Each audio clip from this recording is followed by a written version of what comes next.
Mark and media. Fox 61's Matt Caron asked a very good question. Time to respond. It was, what would you do to strengthen Connecticut's laws on sexual assault? And Matt, I would not alter the laws, but I would improve the way officials treat allegations of assault. Too many women are afraid to come forward. Now, the laws themselves deserve to be better publicized, and I'll start right here with a definition of assault, because this makes it a crime. Assault: the threat of bodily harm coupled with an apparent present ability to cause that harm. I didn't know this. Okay? Now, I don't think my behavior has gone above that line, but there's so many people who wouldn't even think that that is part of the definition of assault. It deserves to be publicized, to be known, and to be enforced, so that if a woman has had that happen to her, okay, that's nowhere near sexual penetration, that's nowhere near, forced bodily harm. It's an assault nevertheless, and lodging a complaint and maybe seeing that perp in jail for a few weeks is what you are empowered to do. Do you realize that? So, that sort of new definition to some, long-standing definition in our laws, deserves to be followed. Now, better than a legal definition, it's, as I almost always say, go back to civics. Because people don't always follow laws even when they do know them. Not if there's not enough moral component. So here's the moral component. Return fathers to teaching their boys that we treat women with dignity in this household. And I believe their parents who experience a wayward kid, look, the nature is protect the kid, he did something wrong. You might do better by having him spend a few days in the slammer. Juvenile gets wiped out when you're 18. Scare the crap out of that kid so he doesn't do it again, and so he knows you're serious. Our laws can punish effectively, but they're not great deterrents. When people don't know the law, or when they think it's, who would bother because my values are different, make the values coincide, or do the law even one better. Don't treat women with indignity. I'd like to deter bad behavior. And yes, it starts in the home rather than in some legal place.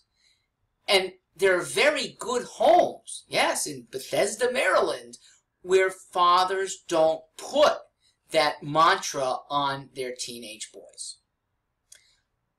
Another thing is that we need to make sure that people are educated about drinking. That when you take a drink, you are then responsible, okay? You can't excuse, oh, I was out of my head. You were within your head when you took the first drink. And that can cause you then to be out of control, but you were in control and you are responsible. Think a second time if you are in an uncontrolled environment without your brain power. It happens too often on college campuses. And those who have the bigger burden are women, okay, because they're more vulnerable. And they need to recognize too that when they take a drink, if they get liquored up with their girlfriends before going to a fraternity party, they leave themselves very vulnerable. And please know the nature of men, okay? I think you know this, but recognize it is in your midst at every fraternity party. He might be drunk too.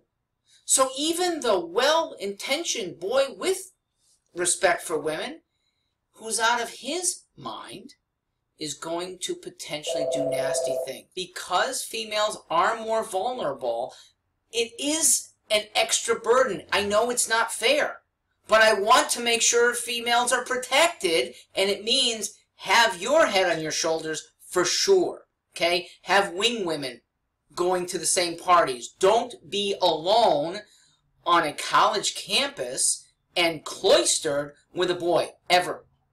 Unless he's your fiancé.